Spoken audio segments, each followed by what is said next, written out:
ink stick, paper, and ink slab. An embodiment of Eastern ingenuity, a 4-in-1 stationery, a crystallization of the laborer's wisdom and outstanding craftsmanship, are born with the Chinese way of writing and calligraphy. These 4 are known as the 4 treasures of the study.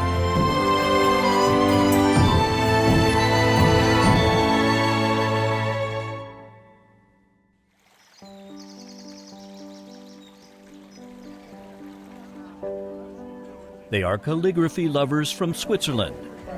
Every year they come to Shaoxing to receive traditional Chinese calligraphy education. 怎样写颜？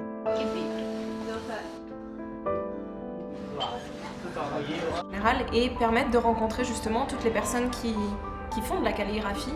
C'est une richesse incroyable aussi, hein, de rencontrer aussi bien les personnes que l'art de la calligraphie en lui-même. Par le carré dans lequel on fait des traits en équilibre. Et l'harmonie et l'équilibre, c'est la vie universelle pour tout le monde. Et ça, le chinois nous apprend ça, à nous, l'Européen, à nous, l'Occident. Et ça, c'est formidable. In China, no other tools can be so expressive and deeply rooted in our nation's sense center.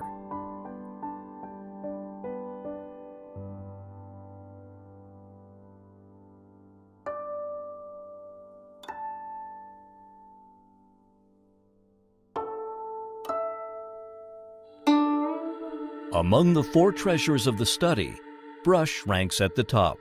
While in the world of brushes, Huzhou brush has remained dominant for 700 years. Huzhou brushes are named after their birthplace, Huzhou, Zhejiang. As early as late 13th century AD, Huzhou has become a national center for brush production.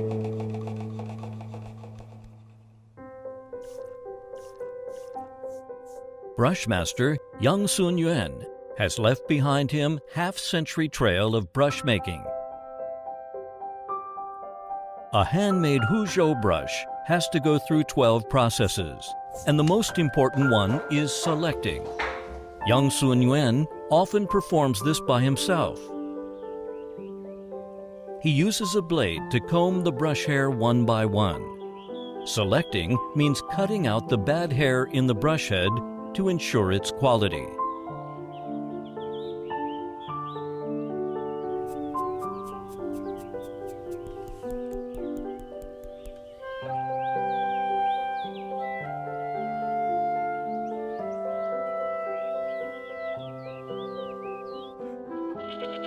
The most famous Huzhou brush is goat vellus brush. The material is taken from high-quality goats in the neighborhood. Healthy and strong adult ram, the end of its armpit hair is even, thin, and sharp, and prime material for brush head. 好，那我们把这个手放在这边上来，这个手指头，这个手，哎，对，好。Huying is often used to refer to the translucent tip of the brush head of Huzhou brushes. The clear-cut and transparent tip is the guarantee for premium brush heads. When you press the tip down, the plump brush hair spreads out in an orderly manner. When you lift it up, the brush tip draws in, still in the form of a sharp cone.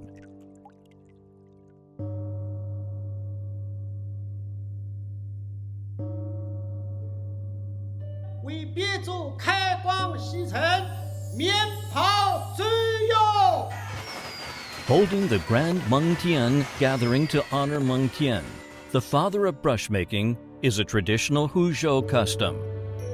Meng Tian is a famous general under the reign of the first emperor of Qin. The story of him making the brushes has been around for more than 2,200 years. Before Meng Tian, the ancient way of making a brush head was to use a silk thread to wrap the brush hair around a stick, then paint lacquer to reinforce the structure. Because the brush end was hollow inside, the brush hair was more likely to split, thus affecting the quality of writing. Late 3rd century BC, a war unified China and changed the fate of the ink brush.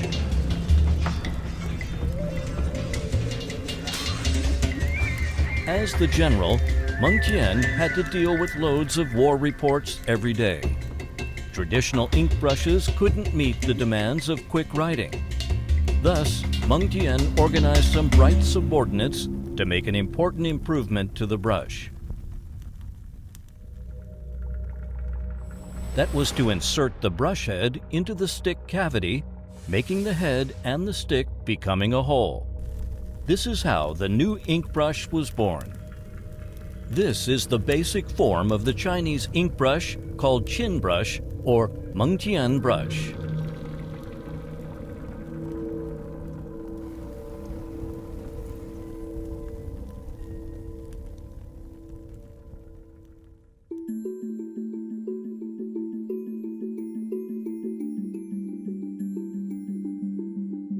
Xuancheng, Anhui Province, is the birthplace of the Xian ink brush craftwork. Different from Huzhou brushes, Xuan brush uses rabbit hair for the brush head. Brush maker Shi Zhengjun has been dealing with rabbit hair all his life. The color and texture of fur lining reveal to Mr. Shi the quality of would-be brushes at first glance. 这一张图片大概做5股口径的纸毫笔，大概做1支左右。只能做1支。像这个整个还有点不行。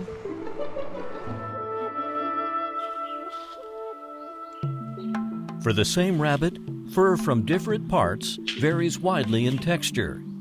The needle-like hair on the back is called rabbit hair tip, with long, thin, and sharp ends shaped like a cone. It is the best hair for making brushes. 巨圆又光亮的做笔，志气东来，这个做的好啊。 Bamboo is the most common material for making brush sticks. The Moso bamboo is the most commonly seen bamboo species in the hometown of ink brushes.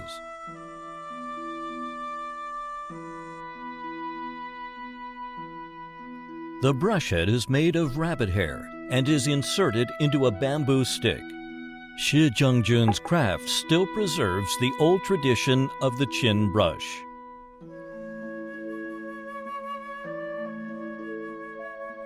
In the long and secret path of making ink brushes, craftsmen have discovered 3 mainstream materials: rabbit hair, wolf hair, and goat hair. But they are just like the tip of the iceberg in the world of animal hair used for making ink brushes.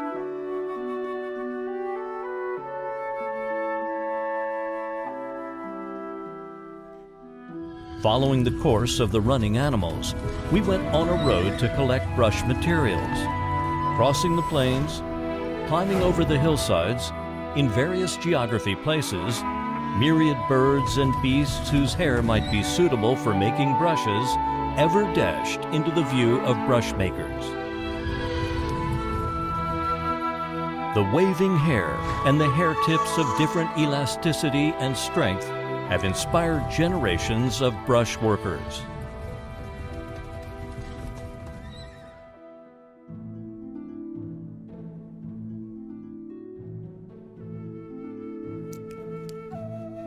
The brush making and writing activities in ancient China are always interwoven. These ink brushes, made of selected material through complicated processes, have decorated the dreams of famous brush makers and calligraphers.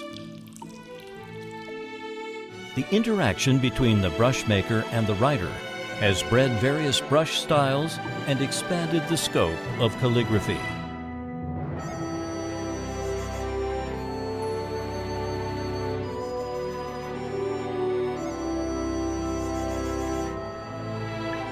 Born out of nature and handicraft, the Chinese ink brush is a crystallization of wisdom and gift. Through the long years of Chinese civilization, The combination of ink brushes and Chinese ink has created boundless possibilities and imagination.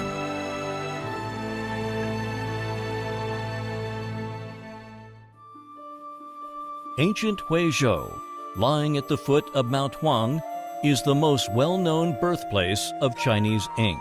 It's called the hometown of Huiling. Abundant pine trees, clear water, and exquisite craft have allowed the Hui ink to shine brightly in the course of thousands of years of history. Before handmade ink came into being, mineral materials have been used as the paint for writing on a large scale. Even till today, the paints used in Chinese painting, such as cinnabar, gamboge, and azurite, are all taken from nature. The rich colors of the natural materials have created the distinctive and elegant color schemes of Chinese painting.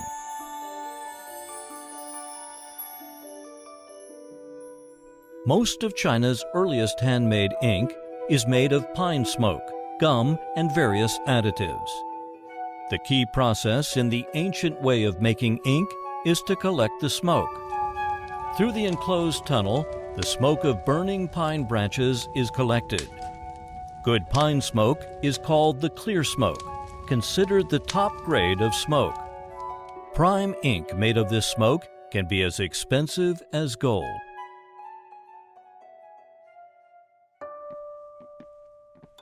More than 1,000 years ago, ink ingots made of the smoke from burning pine trees grown in Mount Huang were delivered to Southern Tang Emperor Li Yu's painting table. Li Yu, a seasoned painter and calligrapher, was greatly heartened by this. The ink maker, Shi Tingui, because of his outstanding crafts in making ink, has been given the royal surname Li and been awarded as the Ink Services Officer. The nationally renowned Li ink ushered in a new glistening era for Hui ink.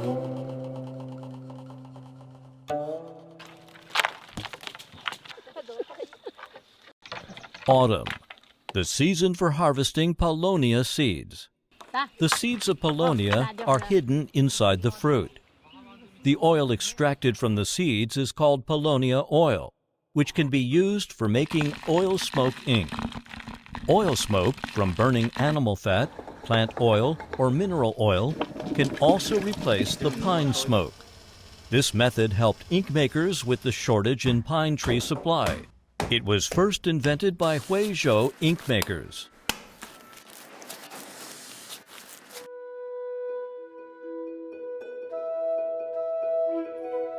Wang Pei Kun's ink-making workshop still adopts the traditional oil smoke ink making craft.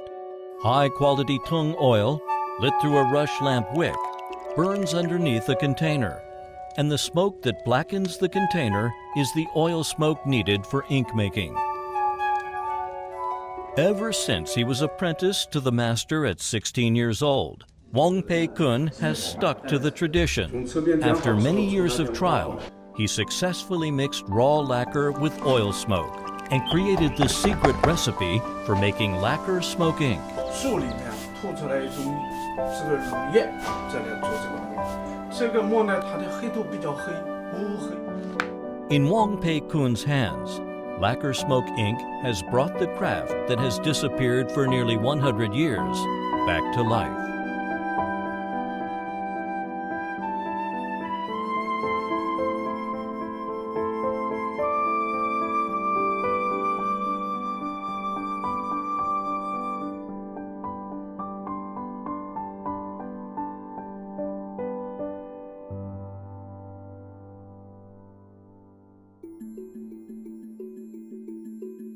In the Beijing Palace Museum, here is a unique set of Huizhou ink called Ink with Emperor Qianlong's Painting and Calligraphy in Poems.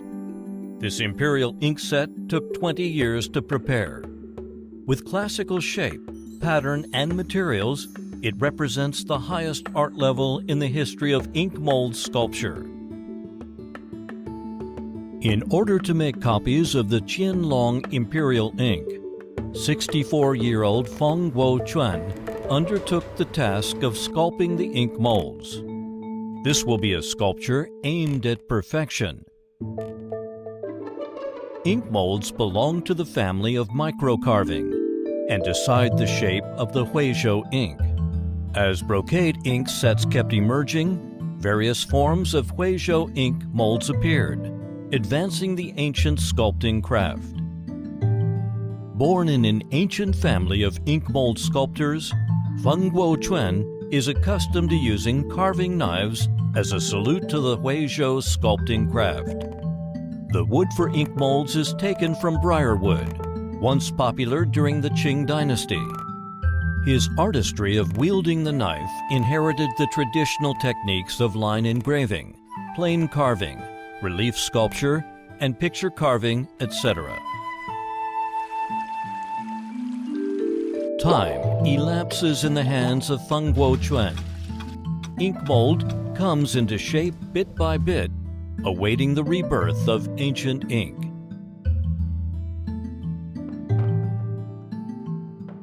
Glue is used for ink making, such as animal glue and bone glue in replacement of antler glue in ancient times. Temperature for glue mixing should neither be too high nor too low. Ink balls are embedded in the mold. They can demold after cooling down, and the shape is fixed. It takes great patience to dry the ink. Not until over half a year will the ink dry in the shade.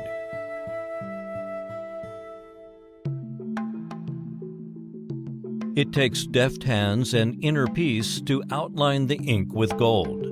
That is the essence of brocade ink collections.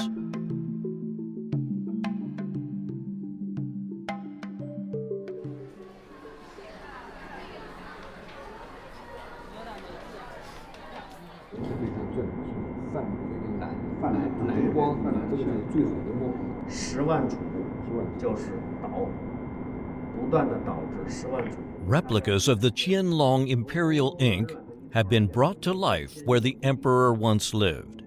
This restored the glory of Anhui ink. The handiwork in the study, epitomizing painting, calligraphy, carving, modeling, is vivid as ever, even in the era of information.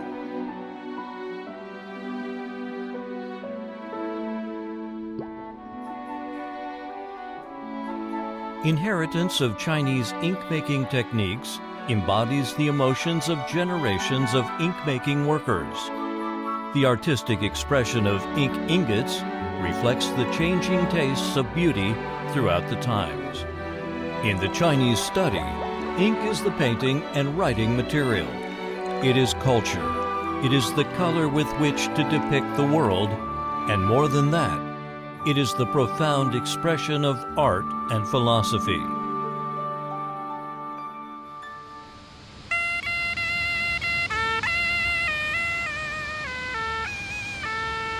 The Yellow River is the mother river that has nurtured the Chinese civilization.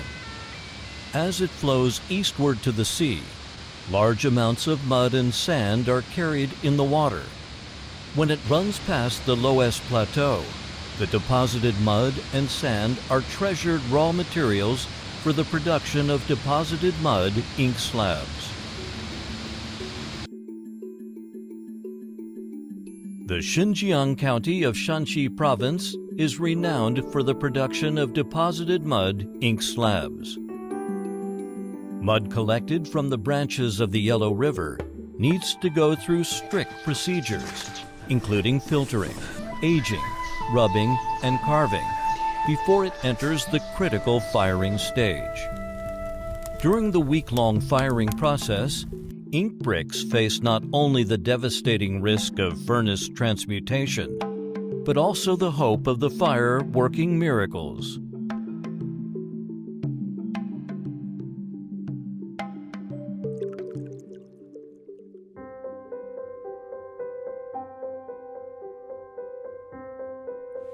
As the grinding tool of the Chinese ink ingots, deposited mud ink slabs are not the mainstream form. In ancient China, there were extensive sources of ink slab making materials, with stone ink slabs being the most common.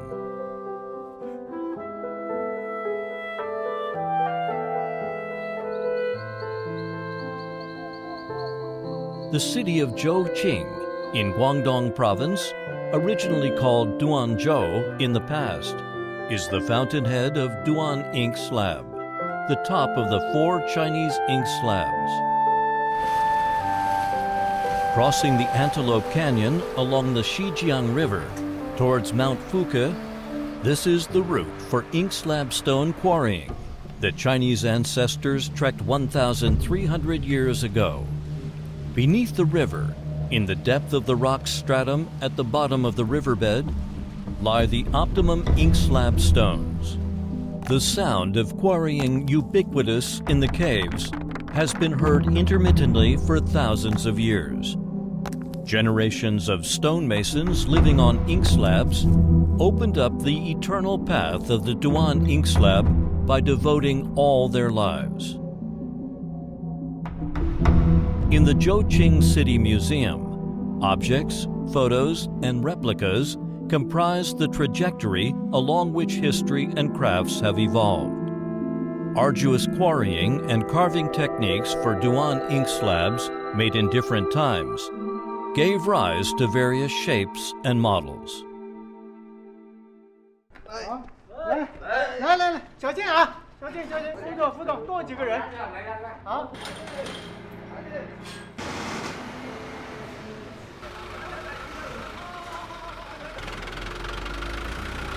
The giant ink slab, symbolizing the wonder of contemporary Duan ink slab making, is leaving the workshop where it was born, towards the exhibition hall at the China Ink Slab Culture Village. Liu Xinxiang is the designer and chief sculptor of the giant ink slab. His life of carving starts with wood carving and rises to fame with his ink slab carving. This is by far the largest drum-shaped ink slab ever made by Liu Xinxiang. It is also the largest drum-shaped one that has existed in the world. 2.1 meters in diameter, 0.95 meters in height, nearly 7 tons in weight. The ink slab is even heavier than 4 medium-sized cars combined. Originally a huge stone weighing up to 30 tons, this ink slab costs 14 craftsmen 6 years and over 2,000 nicking tools to complete. 我们14个弟子用了6年时间创作的龙腾盛世宴，今天揭幕。1、2、3。 With a surface depicting a scene where dragons fight the tough sea, the ink slab is finally shown to the public. The 56 dragons represent the 56 ethnic groups in China, and Liu Xinxiang named it Longtang Shangxi ink slab. Among all the 4 treasures of the study, the stone-made ink slab is the most durable and easily preserved one. It can serve as both a tool to ground the ink and the decoration on a writing table.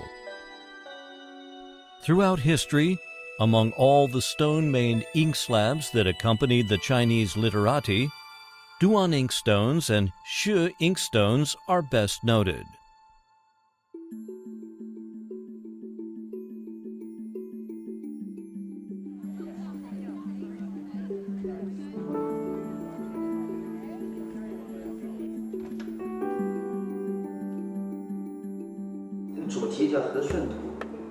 Wang Ziwei runs a Shi inkstone gallery on the Tunxi Ancient Street, Wangshan City, Anhui Province.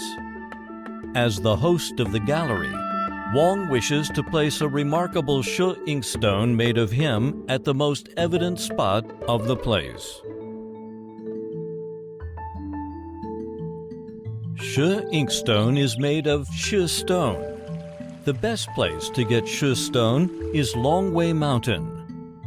Yanshan Village in Wuyang County, a small village at the foot of the mountain, is the distribution center of Shi stones, a place Wang often visits to pick up quality Shi stone.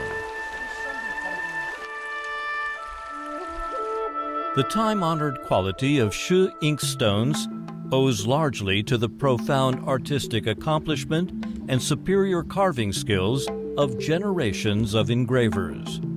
A heavy Shi stone, before carved, there is often a gestation period. 这一块金玉最大的特点有两个方面，一个就是韵比较多，那这个是它的特色。但是它也有一个问题，它比较碎。我们怎么样要这个多的方面怎么样取舍，碎的东西怎么样用好？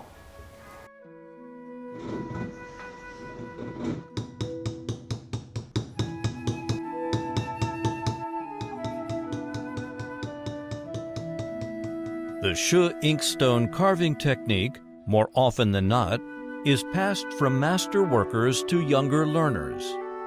30 years ago, Wang Zuwei was very lucky to get an opportunity to learn from an inkstone carving master and become one of the successors of his big family. Among the three major schools of inkstone carving, namely Hui School, Yu School, and Su School, Hui School excels in dealing with details. Hui ink slabs possess unique styles, with light engraving being used on most occasions, deep engraving being applied for portraying buildings and people, and hollowed-out carving skill being adopted to create three-dimensional effect.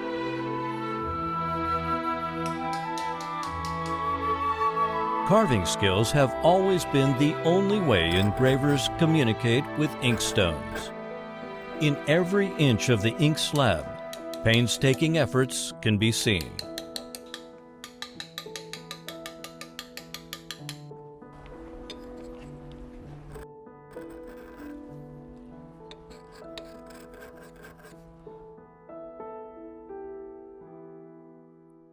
Among the four treasures of the study, ink brush, ink, and ink slab all appeared at a very early stage in Chinese history.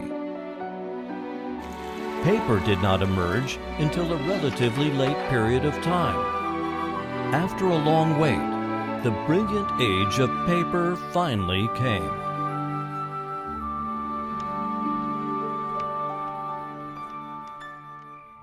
The inspiration for Chinese papermaking method comes from the practice of processing textile raw materials.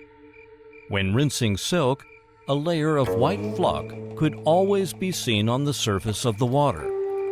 Some smart workers soon realized that this could be used as a way to produce paper. After countless experiments of material decomposition and combination, by using bark, rags, hemp, fishnets, Tai Lu, the father of papermaking skills, finally wrote his name in the history with his remarkable contribution.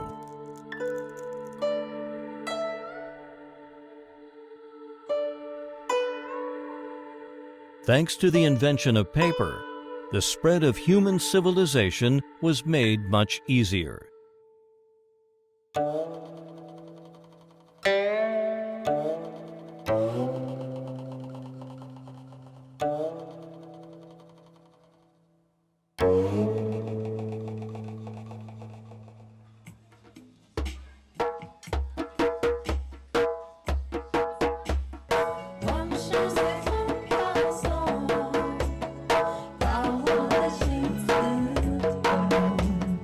Lijiang, a city situated in Yunnan province, is the hometown of Dongba paper.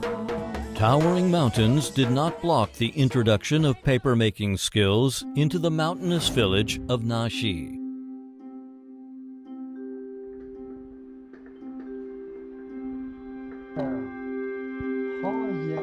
Dongba characters, named after Dongba scripture written by Naxi people, are called the only living hieroglyph in the world. The study and application of the Dongba scripture cannot be separated from the local Dongba paper.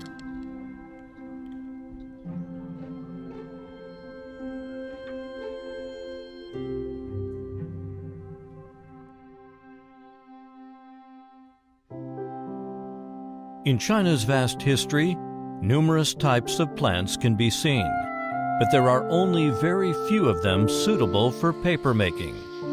In this valley 2,000 meters above sea level, there is only one plant available for paper making. The paper mulberry, the raw material of the ancient mulberry paper, is also one of the raw materials for producing the Dongba paper. Wixstroemia tennescens, the most important raw material of the Dongba paper, is rich in fiber and has anti-mite function because it contains toxic substances in trace amounts. In the fascinating world of plants, almost any plant contains fiber, but only those fiber-intensive, easily processed, source-sufficient, low-cost plants are the most suitable for paper making. In the evolution of Chinese calligraphy and painting styles, paper is not only a participant, but also the most sensitive discovery. The earliest existing paintings and calligraphy works are divided into two types: silk scrolls and paper scrolls, while the latter one generally have to be processed. The combination of wing celtis bark and sandy land straw provides China's ink art with a brand new carrier.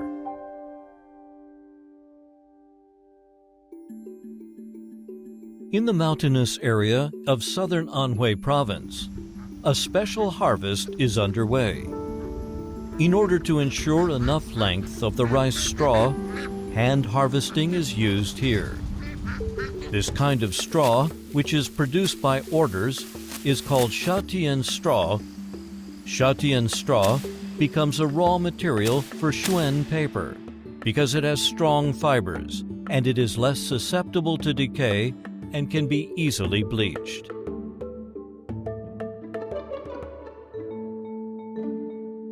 After the first frost, Jing County, the town of the Shuen paper, ushered in its unique season for a year to cut wing celtis.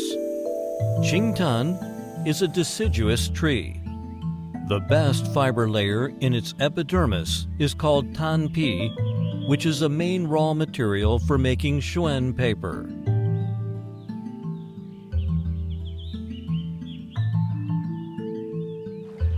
Taking bark fiber and straw, bringing together bark with long, thin fiber and straw with short, thick fiber in certain proportion for pulping, Shuen paper is both soft and fine-textured, earning it a unique position in the world of calligraphy and painting.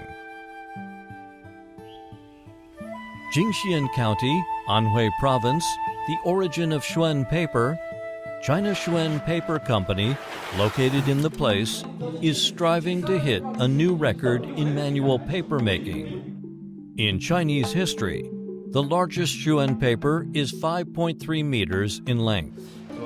However, this time, these workers are going to make a piece of Shuen paper stretching for 11 meters.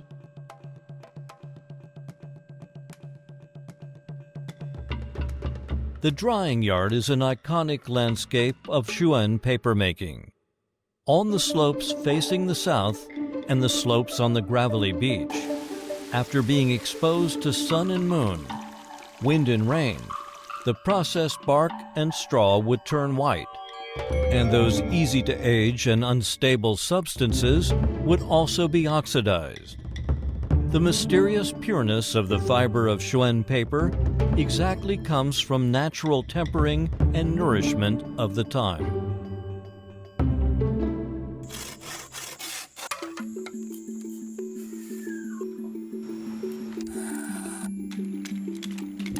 The mesh used to dredge up the paper has always been an indispensable tool for manual papermaking. Since the 4th century, Mesh made of bamboo slices has been increasingly popular.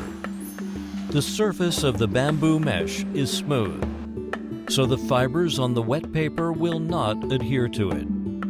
The same mesh can be used continuously for 1 to 2 years, during which a large amount of paper would be produced.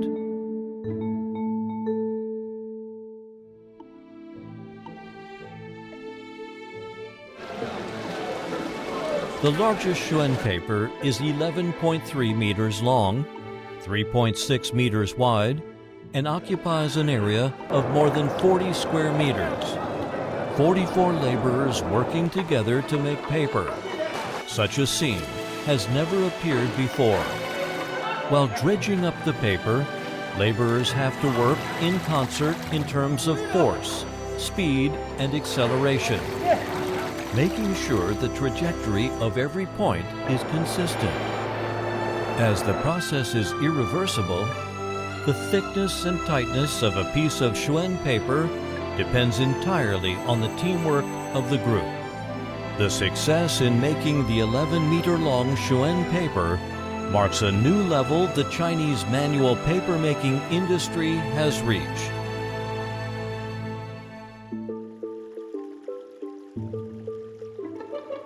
The shore of the Qiaohu Lake, the land of fish and rice. Liu Jing's workshop does not produce paper, but processes paper and transforms raw paper into mature paper. Adding color to paper, or giving it a pattern for later use of writing letters or poetry, has been a tradition in China for a long time. Many of the calligraphy treasures that have been preserved well are in the form of letters.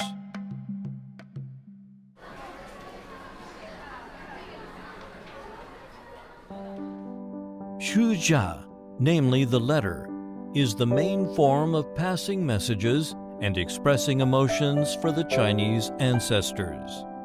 A letter from home is a priceless treasure. For the Chinese, every piece of letter is of warmth.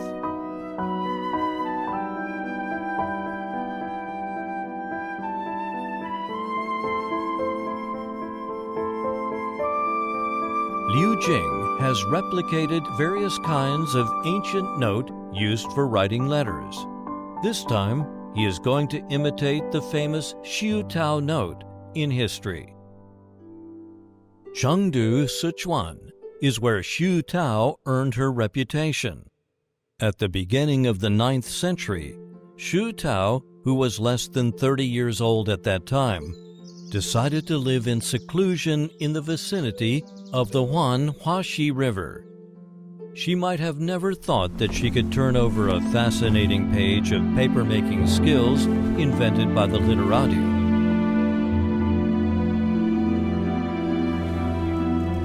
According to the principles of dyeing paper passed by Chinese predecessors, using hibiscus as a raw material, Xiu Tao began her trial of producing colored notes. This is a famous improvement, as it managed to transform plain paper into colored paper. Among these notes, the most eye-catching one is in deep red. Therefore, Xiu Tao note was also known as deep red note.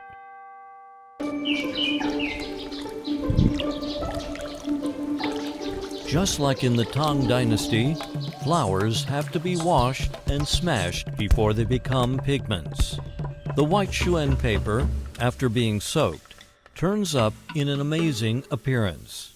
The follow-up procedures include sizing, hand painting, and sprinkling golden spots. Liu Jing tries to reproduce Xiu Tao note according to his own understanding.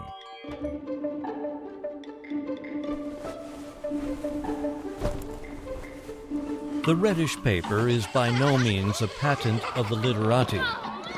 Every year, the Spring Festival couplets would be written throughout China. The couplets symbolize auspiciousness and joy, and the folk custom of pasting couplets has even been preserved to today. Both the Red Spring Festival couplets and Shutao Note, by using bright colors and expressing warm emotions, add new tints to the world of paper.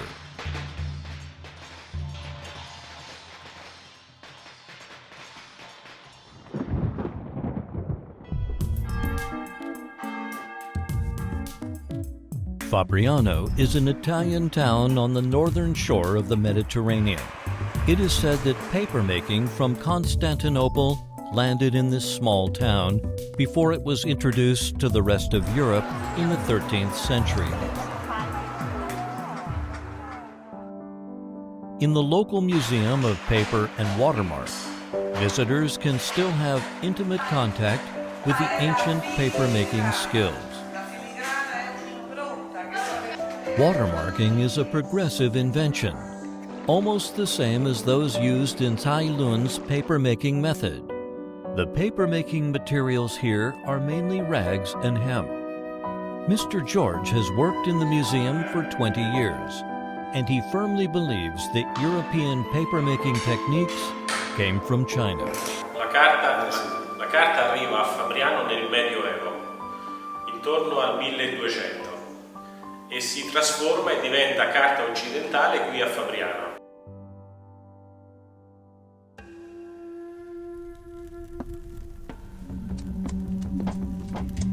In the middle of the 8th century, between the Chinese Tang Empire and the Arab Empire, a military confrontation broke out. The war was also known as the Battle of Talas. With more than 10,000 Tang soldiers imprisoned in the war, a large number of Chinese paper craftsmen were brought to today's Uzbekistan to build the first papermaking workshop. Subsequently, Chinese papermaking techniques, along the road through which the Arab Empire advanced eastward, quickly spread to Baghdad, the capital of Iraq, and then to Europe.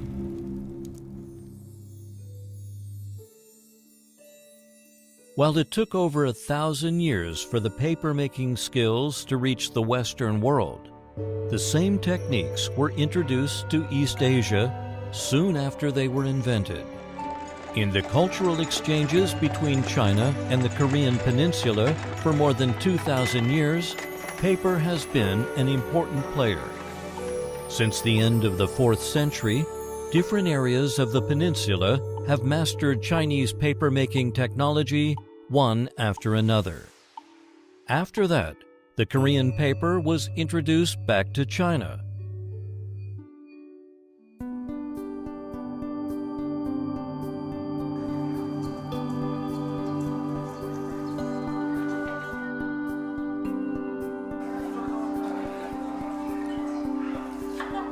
Today, in Korea, Korean paper is no longer a simple writing carrier, but a kind of widely used new type fiber material, which has been used in clothing, shoes and hats, furniture, flooring, and other fields.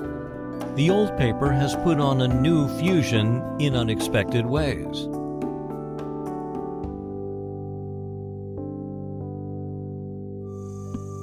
The Japanese began to make paper much later than people in the Korean peninsula.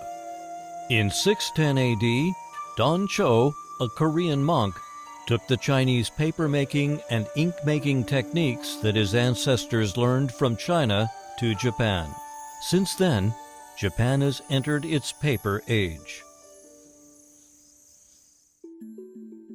Saitama Prefecture is located in the middle of the Kanto Plain in Japan, and Ogawamachi is the first area in Japan to plant Brocchianetia papyrifera. In the Heian era, more than 1,000 years ago, the Hosokawa paper produced here was once regarded as a national treasure of Japan. Higashi Chichibu is the birthplace of Hosokawa paper. 85-year-old Tono Kozo, when he was 13 years old, began to learn how to make manual paper from his parents. Until now, more than half a century has passed. His daily paper-making operations start at 9 a.m. and end at 5:30 p.m. For decades, he has not changed his daily routine.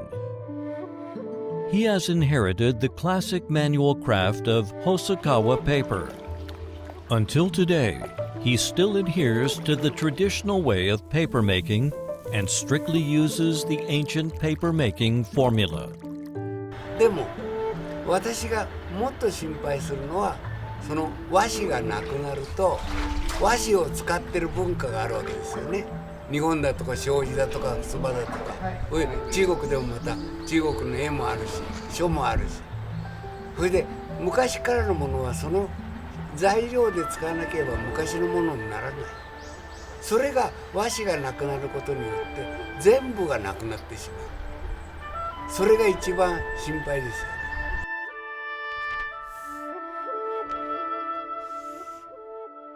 Though based on Chinese papermaking technique, Japanese washi, as it boasts distinctive Japanese cultural features, is unique in the world of paper.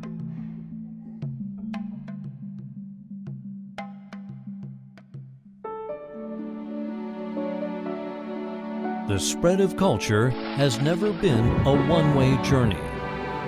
When the ancient four treasures of the study were exported from the Chinese study room, it was destined that they would take new forms in foreign countries and become messengers of interactive communication between China and other countries.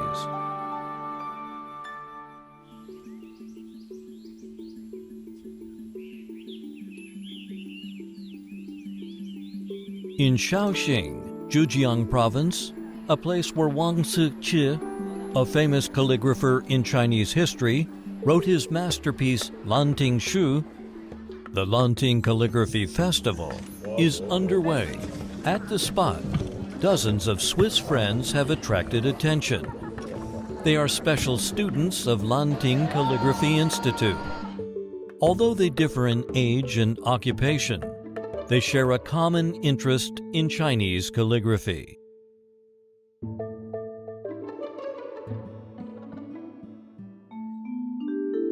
Writing traditional Chinese calligraphy with the traditional four treasures of the study and experiencing the writing style that is gradually fading away is a special scenery in the era of cultural exchanges.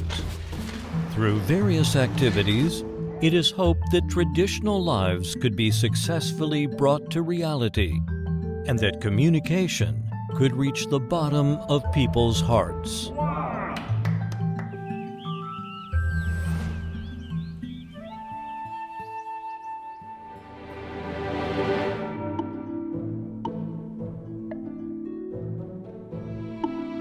Collecting the essence of the living things and pooling the brilliance of the general public. The four treasures of the study were born and refined with the enrichment of human physical activities and the sublimation of human spiritual world.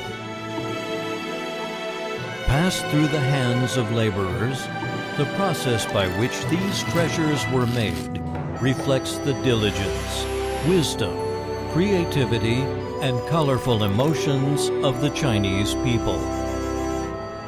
Thanks to the invention of these great treasures, the Chinese have found a way to describe their lives. And Chinese civilization has also grown into a kingdom that excels in thoughts, knowledge, culture, and art.